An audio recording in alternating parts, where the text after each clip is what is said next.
So, Father God, we just give you thanks on this day. I thank you for this Rethinking the Church. I thank you for the masterminds behind it to go forth, to put into practice the things that you've put for them to do in this kingdom business. And so as I'm presenting the series on mental health today, oh Father God, I just pray that you'll just quiet my nerves now. Let me woosah, let me breathe. And I pray that you'll open the eyes and the minds and the hearts of those that are here to receive. In Jesus' name we pray, amen. So I am Ceandra the Actionist. And if I talk too fast, just I guess I can't see anything. I guess I can kind of toggle back and forth. I'm going to try to pull up my phone to see if I can kind of see you guys on here too. So we can kind of just get through this thing. So let's get into it. So fraudulent mental illness. I thought that name and imperceptible perceptions, I thought that name would actually kind of get some people and make you kind of be like, what is she going to be talking about? I'm trying to pull up my phone because I want to be able to try to see you all as well as I'm doing this. So just kind of wish me luck on this. But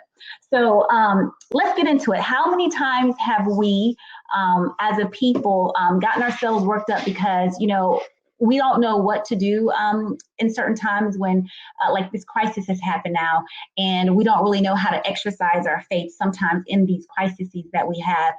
Sometimes we exercise doubt and panic, and we don't exercise our faith over our fear. And a lot of times we imagine the worst things happening sometimes in our lives instead of, you know, pushing on to that positive aspect. And I've been that person to where I've exercised a lot of the negativity instead of the positive when we're actually moving into our walks and things of life in that sense. So we want to move past that. So today we're simply going to discuss very briefly how to change our mental health and how to get out of the mindset of the negative and try to get more into the mindset of the positive. I'm just trying to pull up my phone because I'm trying to see folk and everything. So on this next slide here, I'm going to kind of scooch over a bit. There we go.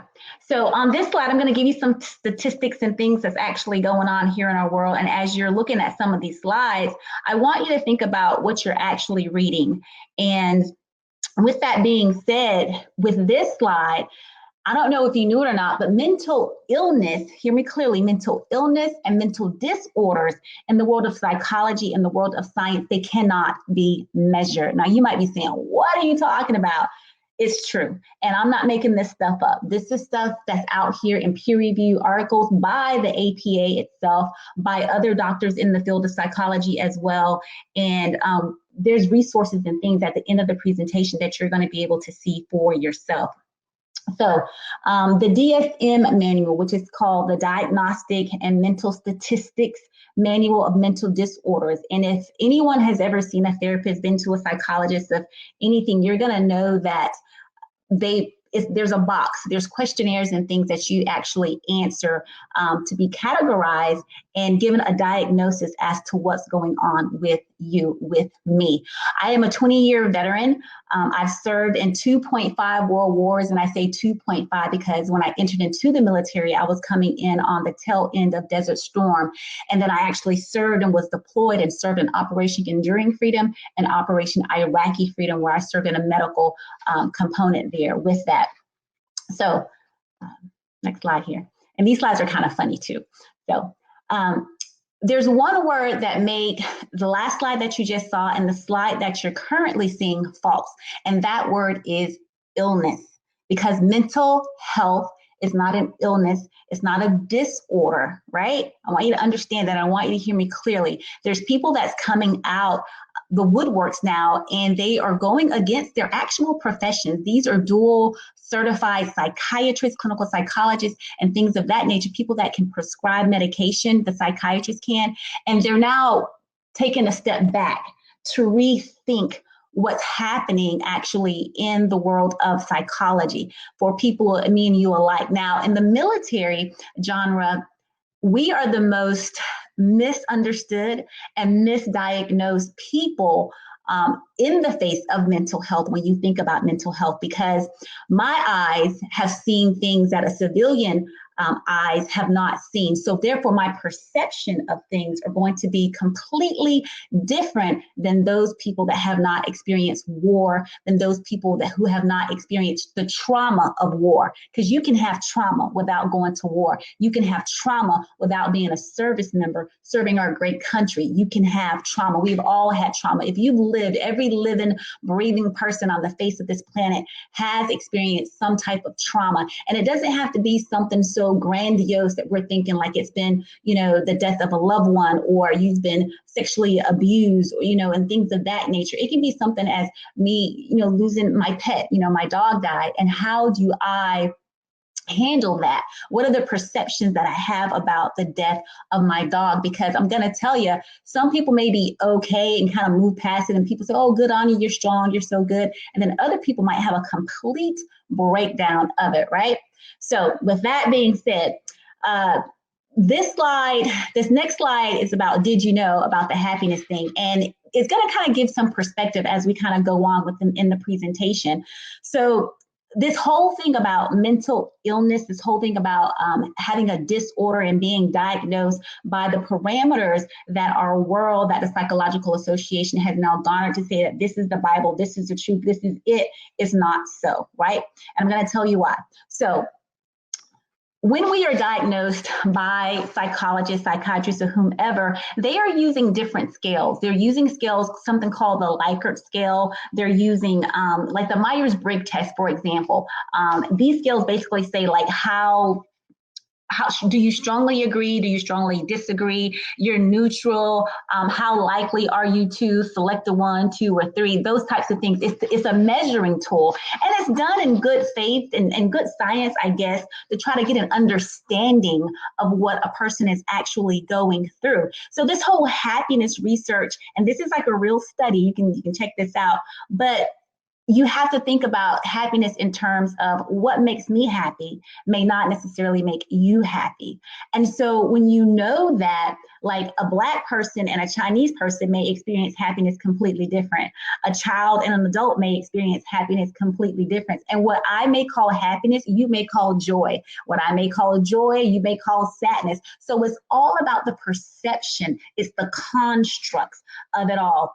I attended a retreat up in Virginia, and it's called the Warfighter Advance, and it's with a renowned commander in the United States Navy who is a dual certified board psychiatrist, clinical psychology. She's prescribing medications, and she mainly dealt with the military. And in her findings, she's now beginning to kind of renounce her profession. Now, this is her moneymaker. This is her ticket.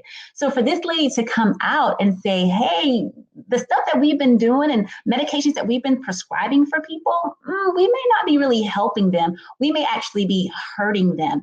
And we need to be able to change that. So the Warfighter Advance, and the commander's name is Mary Beaton. I give information, I give names because I want you to know. I hate when people don't give names. I know sometimes you got to protect people, but this is wide open and it's out there, and I want you to know about it. So Commander Beaton, Mary Beaton, the Warfighter Advance, check it out. And there's other world-renowned psychologists, psychiatrists, and people in the profession going out, and they're speaking about this too. So psychologists, like, you can measure height. So I can stand against the wall, you use a ruler, you use something to measure me by, right? So you can tell how high I am. But with my mind, you cannot necessarily tell what's going on in my mind, because my mind is in fact a construct of my brain. So people think the brain and the mind is the same thing. And I'm one of those people, y'all. I was like, yeah, it's the same thing. So when they started talking about this stuff, I was like, you people are crazy. You're like wackos. Like, this is not true. But it's true. So your mind is a construct. It's your perceptions. It's how you perceive your reality, your world, everything that you're, everything that's coming towards you in the world of life, right? And then your brain is the organ, right? It's an organ that can be measured, that can be diseased. Your brain can be diseased, right? And cause different areas of concerns like Alzheimer's and things of that nature, dementia, because you can actually see the disease taking place within, you know, whether it be, you know, whatever part of the brain, the gyrus, the sulci, the gray matter, white matter, all the fissures, everything in between, right? So that's that. So a diseased brain can be seen, it can be measured. There's tests that can actually show the disease process, just like any other organ in our body, but our minds cannot. So we have to begin to change the language in which we're speaking when we're talking about mental illness, mental disorders. The language is now changing to now go about and say mental injury. We are sustaining injuries, ladies and gentlemen. We are sustaining injuries at such vast amounts that we can't keep up. Our bodies are shutting down. Chronic disease is coming on board because we are dealing with trauma. The trauma is what causes the mental injuries. So when you think about a construct, and when I say you're like, what are you talking about when you say construct? So think about it like this. If psychology is measuring the brain, supposedly, right? And how I view the brain is different based on their scales and measures, and I don't fit inside of a box or I'm outside of the box, well, then I am now considered to be abnormal. My thinking is abnormal because psychology says that for depression, so to speak, let's talk about the DSM-5 manual. The DSM-5 says in order to have depression, you got to meet 5 criterion, right? So they have a scale because they've tested so many people and so many people have so many different things. And they say, well, they all kind of fit into this box. So let's put them in this box. Okay. We were never, ever made to fit in boxes, right? So I'm going to read this verbatim here. So the DSM-5 diagnostic criteria for depression, it says that the following criterion to make a diagnosis of depression: the individual must be experiencing 5 or more symptoms, not 1, not 2, not 3, but 5 or more symptoms during the same 2-week period. At least one of the symptoms should be either a depressed mood or it should be a loss in interest and pleasure in doing things. Then they go on to say, like, some of the things that's on here is basically a depressed mood most of the day. Listen to my words, most of the day or nearly every day. Think about the scales that I told you, because the language changes depending on what scale questionnaire you're filling out when you're in the psychologist's office, right? A markedly diminished interest or pleasure at all in all things or almost all activities, almost all, most of the day, nearly every day. A significant weight loss when dieting or weight gain, slowing down of your thought reduction, confusion, fogginess of the brain. It goes on to say fatigue, a loss of energy, right? Nearly every day, feelings of worthlessness, and then just thinking about suicide or suicidal ideation. Now stop and think about that, because when you talk about that, how many times in our lives have we felt overwhelmed? Have we felt like, I just don't want to be here? And I can only speak for me, and I have no problems with being transparent and vulnerable, because the fact of the matter is I've had times where I say I want to commit suicide. Did I really mean it? No. I just be like, I don't want to deal with the stuff that I'm dealing with on a day-to-day basis. Being in war, fighting somebody's war, being on a whole nother continent, seeing things that my eyes have never seen before, but I served up for this service to serve this great country, so I got to do my job. But I didn't want to be there. I didn't want to die by a stray bullet over in another country, no. But I had to do a job. And then sometimes coming back even to the U.S. and dealing with the things that we deal with on a daily basis in this thing called life can really be overwhelming, to where you feel depressed, to where you just want to check out. I felt depressed. I felt isolated. And sometimes on purpose, I will isolate myself intentionally because I need to shut down, because there's too much stimuli that's actually going on and taking place. And it overwhelms me. And so I need to shut down because of my anxiety levels that they've diagnosed, okay? So I've seen a therapist, I've been to counseling because I've suffered a traumatic brain injury, which actually hurt my brain and caused inflammation. And when you're sick, you can get inflammation within your brain because it will actually do a lot of different chemical changes to your brain because it sustained an injury, right? And so that happened to me when I was in Vietnam and in Cambodia. So we're still traveling down the right path here, guys. We're still going. So I'm going to put up some information here about what's going on in our church. And you'll see at the end of the slides, there's like a bibliography and all that stuff. You can check out the resources. But what's going on in our churches, right? So in our churches, we're meeting some speed bumps along the way in our churches. And sometimes we're not knowing how to really deal with our congregation. We're not knowing how to deal with the leadership. And the leadership is like at a loss for words because they're dealing with these statistics that you see on the screen right here, right? So the church should be a place where we garner our strength, right? We should, our faith should be stronger. It gives us hope, right? It gives us the resistance to survive yet another day, when you're going in. And now with COVID-19 happening in our entire world, this is not happening so much. We are more disconnected versus being connected than anything. And I do a series on the lost art of connectedness as well in conjunction with this that, you guys should really totally check out, but that's something for another day. So why is the church so disconnected? And I'm going to tell you why. It's not rocket science. It really isn't.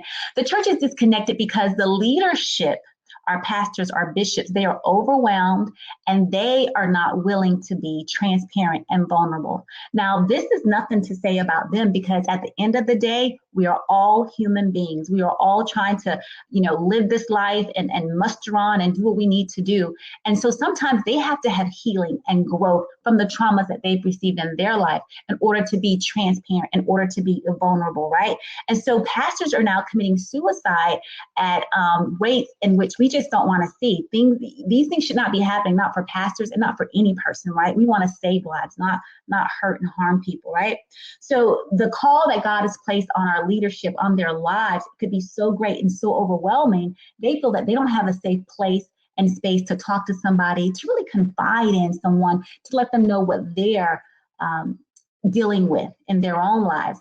And that should be the number one red flag when pastors are thinking this way, because that's letting you know if you're having this problem within yourself and within your leadership, then what do you think is happening to your congregation? Because they're going to be feeling like, well, I can't even possibly go to the leadership of my church to be able to talk with them about what's going on in my mind and the things, the troubles that I'm having and how to get past it and to move past it. That is a red flag. So what can we do is the question, right? What can we do? We want to get down, down and dirty. We want to know what can we do? I believe that God put things in this earth realm for us to use and to utilize. And honestly, people are good. We want to do good things. We want to have those tools out there. The psychological community, they've been out there doing good things, trying to do good things, trying to understand it all. But sometimes our good is just not our best, and it's not good enough because we need the infallible word of God to lead us, to guide us to what's actually happening in our world around us. So all I can tell you is what I know, and from my lived and personal experience, how certain things have been proven because they can be measured, they can be seen, and there is transparency within the field of science in this regard to show you the benefits of different things. And we're going to do an interactive experiment here today, or interactive exercise, I should say, to show you how to do these things. So let us get back to the basics. I had to take a breath. Breathe, because that's what we're going to be talking about, getting back to the basics. The church must first be armed with the knowledge of knowing that people have experienced trauma, and the trauma is therefore causing a mental injury, not an illness, not a disorder, but an injury. Think about it like this. You have your brain. If you looked at a human brain, it's normally gray and things of that nature. You have some fissures and like these little lines in it, these gyrus sulci and things that kind of goes on within the brain, right? The gray matter, the white matter, and all this other stuff with the brain, right? When your brain is injured or damaged due to trauma, meaning trauma can be your dog dying, it could be the death of a mother, a father, it can be due to sexual abuse, physical abuse, that's a trauma. Take that trauma and think of it as a black dot and put that black dot on your brain. So you've experienced sexual trauma, that's a black dot. So you've experienced a death of a loved one, that's a black dot. So you've been in a car accident, that's still trauma, that's a black dot. So you have low self-esteem and low self-confidence, you don't think that you're good enough, that's a black dot. And I want you to really visualize the imagery of it all and see how many black dots that you have now placed on your brain. And is there any gray matter left? What can you see? No wonder we're foggy and we're clouded and we're downtrodden and we're beat down and we're depressed and we want to commit suicide. Who can come back from that? We can come back from it. There are ways and there are things that we can do to come back from it. And I'm going to teach you some of that stuff today. So trauma consists of an event, right? And it plus your experience of that event. And your experience of that event is going to be different because we are all individuals. We all have different DNA. And so we're going to behave differently. We're going to think differently. We're going to speak differently. We're going to understand things differently. And that's okay. There's nothing abnormal about it. It's not a disorder and it's not an illness. It is simply your perception of what has taken place. And your perception is very real to you. And you're trying to convey that now to us. And we must be empathetic and understand what you're trying to do. So one of the things we can do, we can either, say we're going to stay stuck in it, in the muck and mire and complain and not do anything about it, or we can move ourselves forward and get ourselves up out of it. And it's going to take some time and it's going to take some healing, but not only healing, because we want to have the healing, but we want to move into wholeness. Because I believe that healing without wholeness means I'm still broken, that there's still a disconnect. I'm not synonymous. I'm not intertwined. And so we need the healing piece and we need the wholeness piece, okay? So the church must, again, recognize that the people that it serves, they are dealing with trauma. And on the screen, you can see that these are some things that you can actually talk about. You want people to empathize with you. I do. I want people to empathize with me. I don't want anybody sympathizing with me because I don't want you feeling sorry for me, because I'm not hopeless and I'm not helpless. I may have feelings of hopelessness and helplessness, but at the end of the day, I have a God that I serve, and so I'm not those things. And so the church must now empathize with their people, okay? And say, I'm glad we're talking about this. I don't quite understand it, but talk a little bit more and ask questions and really seek to truly understand what the person is actually conveying to you. Some characteristics of a traumatized person maybe you've experienced some of these things. I know I certainly have, here or there, but they may, and I'm just reading here off the slide, they may experience isolation. They may be very negative in their thoughts and in their speech. They may be very disrespectful towards themselves and even to others. They may question and doubt everything that they're doing. They never have a solid answer. They never have any real direction as to what and how they should actually be, moving on in this life, so to speak. And so oftentimes they'll zone out from that reality. Remember, because we talked about that overstimulation, that overstimuli that's going on, and you just need to shut down from it all and sometimes just isolate. And sometimes that could actually be an actual protective mechanism in which you're using for yourself. To just kind of still away. We call it stilling away. Stilling away is isolation a little bit, but not in long spans of time, right? So the things that we think are normal, the things that our world is very skewed, is very, fallible. They don't have all the answers. And so what the world says is normal is not necessarily normal. I don't think that there's anything normal in the world or in life. I think that everything is abnormal. I know we talk about the new norm that we're now living in. There's nothing normal about it all, right? It's new, yes it is, but is it normal? It's not, because our world was not designed to be in this way. We are meant for connection. We are meant to be joined and to talk and to touch and to be able to breathe fresh air without having these masks on, right? But we got to do what we got to do in these times. A traumatized person may also have feelings of anxiety, feelings of stress, overwhelm, guilt, shame. They might have violence and anger towards themselves and anger towards others, and that's not good. And this can lead to actual physical manifestations within your body as well. And some of these physical things, and you and I know it, blood pressure, okay, it's going up because your body is responding to a trauma, a mental injury, and your body is having a physical response to that, right? Hair loss, stomach aches, headaches, tight muscles tense. A lot of women, we carry stress in our shoulders, right? And that's a telltale sign that something is off in your body. Pay attention to what your body is saying to you. It's speaking to you. It's trying to help you help it so that you can actually feel better.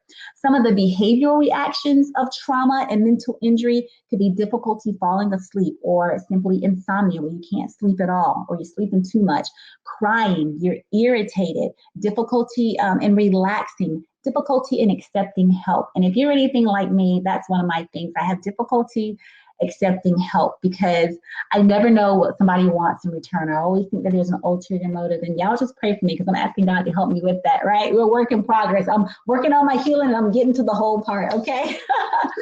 So the thing to remember is that anyone can be affected by mental injuries, okay? Our mental health can be affected. Mental health is very real.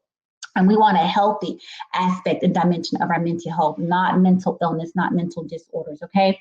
So the church can begin making this shift today. And a shift that we can make, and something that we're going to do today or right now, is we're going to do it, right? And so on your screen, you're seeing something that says reconnecting the mind, the body, and the spirit. And these are just 3 things that we're going to do on here today. And it's not going to be hard. And you can do this at any time and anywhere that you need to recenter, to refocus, to become more revitalized, to renew your thought processes, and whatever else it is that you may need to do. So, removing the negative stigmas out of our life, yes. We want to respond non-judgmentally to the people that we serve. Yes, we want to empathize and not sympathize with them.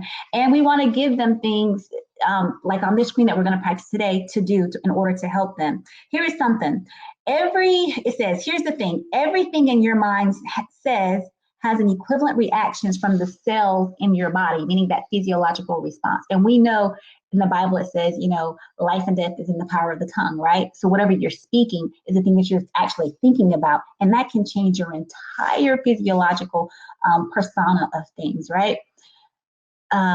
For our immune systems, we tend to believe, and this may be true for some of you or not, but I believe that we tend to believe the things that we want to believe, whether it's unintentionally or whether it's intentional. Sometimes things are just too hard and you don't want to believe it. You don't want to think about it. You want to push it back somewhere and tuck it away, throw it away, burn it, whatever. Give it cancer so the cancer can kill it, whatever the case may be, because we don't want to deal with our truths. We tend to move and sway more towards something that's called a confirmation bias. And maybe some of you have heard of what confirmation bias is. I'm going to give you an example because I like examples because I'm real simple. I'm kind of slow sometimes. So confirmation bias, what is it? Here's an example. I have a new dress on and I say, girl, I look so fat in this dress. And my friend says, no, you look amazing in that dress. I come back and I say, well, I got some new developments going on under here. I could stand to lose about 10 pounds or so. And the friend comes back and they think about it and they say, well, I guess we can all, stand to lose some weight. In my mind, she just confirmed what I thought about myself, that I was fat in the dress. And not only that, I don't look good in it either. Right? Hopefully you got no friends like that, but no. So hopefully your thinking is different, right? So hopefully that friend will come back and say, no, you're not fat in that dress. Your thinking is swayed some kind of way. You look amazing and that's it and that's final and get over it. You don't need to lose 10, 15 pounds, right? And they change your paradigm. There's a paradigm shift. They move you beyond that, right?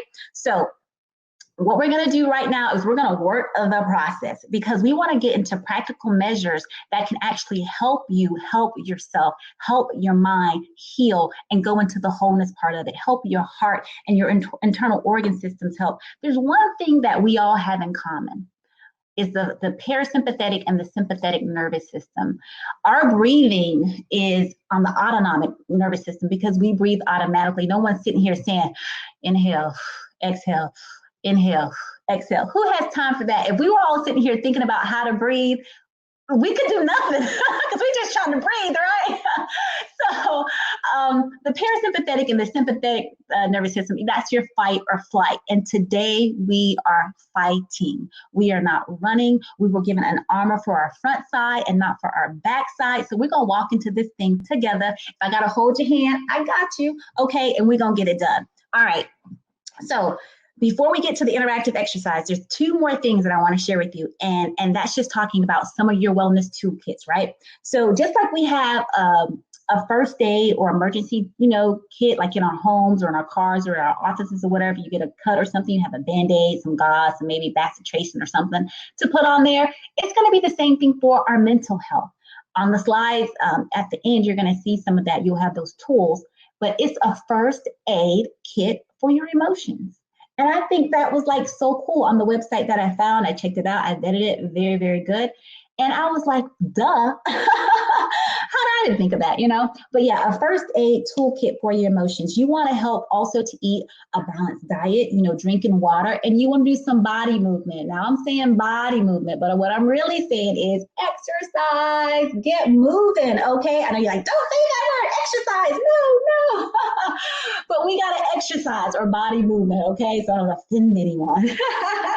And we need to meditate and reflect on the things that we're thinking about. And we're going to do that today, actually, right now. So what I want you to do is I want you to sit in your chair or whatever you're doing, and hopefully you have some quiet around you. And I want you to just breathe normally, how you're breathing now. Don't even think about it. Let your autonomic nervous system, which is also your automatic, you're breathing and everything. Because what's going to happen now is we are trying to pay attention to our bodies and kind of figure out some of the triggers that may trigger us to make us fall into three categories, whether we're having warning signs, knowing what those warning signs are, whether those warning signs are getting a lot worse, and whether the lot worse is going to put you into a crisis mode. So I can also give you all a trigger action plan that's going to help you do that and move past that. So as we're sitting here, we're just going to simply breathe. And I'm going to try to find my music on here so you guys can kind of just listen to it and relax. First things first, what you're going to do is you're just going to sit still with your feet firmly planted on the floor. And I want you to squint your eyes super tight. So we're doing something that's called neuromuscular facilitation. Simply, it's a big word. It just simply means contraction and relaxation, okay? So you're squeezing your eyes super tight, just like me. And I want you to then to release the eyes. And I want you to feel what's behind your eyes, okay? I want you to feel if there's any tension there, whatever it is you're feeling, I want you to feel it. And then again, I want you to squeeze your eyes super, super tight. And then I want you to just keep holding that and breathing. And then I want you to relax. And then one more time, I want you to do that. And I'm finding my music while you guys are doing that. And you're breathing, okay? You're completely breathing. You're breathing. So hopefully you guys can hear this.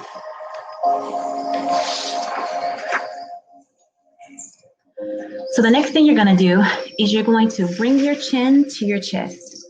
Super tight, just bringing that chin to chest. And then you're going to just simply relax. And you're breathing.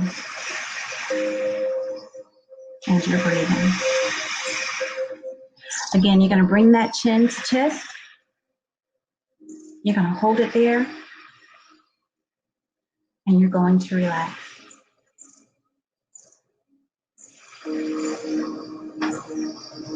And again, you're going to bring that chin to chest. You're going to hold it there. And you're going to relax. And you're breathing. The next thing I want you to do is I want you to bring your shoulders up. Bring your shoulders up to your ears, and you're going to hold that. And you may feel tension here in your shoulders. You may feel it in your neck. And go ahead and relax. Don't worry about trying to control your thoughts. Don't worry about, any of that. If a negative thought comes into your mind, simply acknowledge the thought. And if it's a thought that you don't want to deal with, say, I acknowledge you and I dismiss you. And bring yourself back to center. Again, shoulders to your ears. And then relax. And again, shoulders to ears. And relax. And you're breathing. And all is well in the world. And you are one with God, and God is one with you. The next thing you're gonna squeeze those butt muscles super tight, super, super tight. You're gonna squeeze them, get glutes to steel here. And you're going to relax. And again, squeeze those butt muscles nice and tight. Squeeze, squeeze, squeeze. And relax. One more time, you're gonna squeeze and you're breathing. And relax.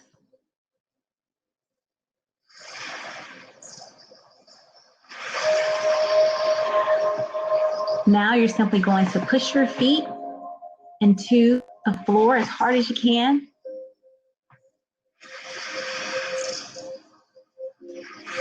And then you're going to relax. Again, push those feet into the floor as hard as you can. Feel that tension through your legs. If a thought pops into your mind that you don't want it to be a part of, you don't want to be a part of it, simply acknowledge it, dismiss it, and let it go.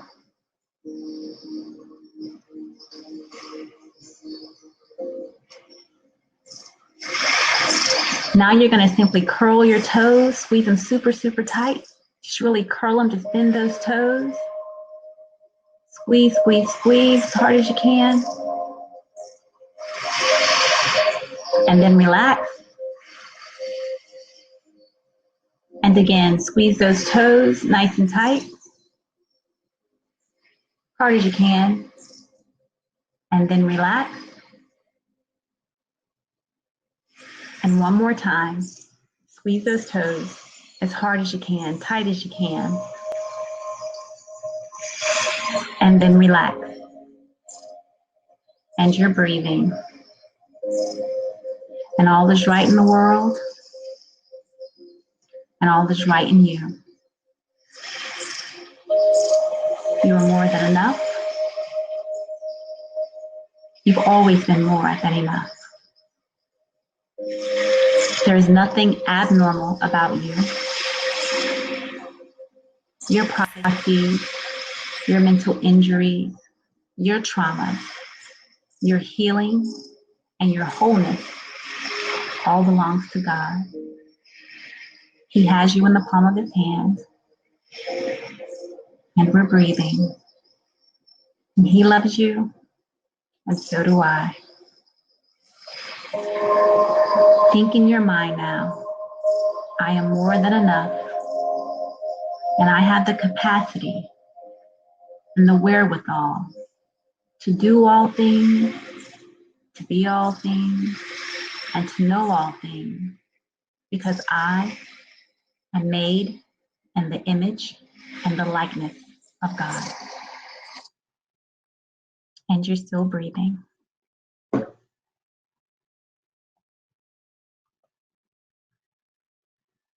My time is up, but it has truly been a pleasure to serve each and every one of you here today. I am so honored to have the opportunity to be on this platform, to just share my knowledge, to give wisdom and advice, and to just be a listening ear. On the screen, you'll see my personal email where you can reach me.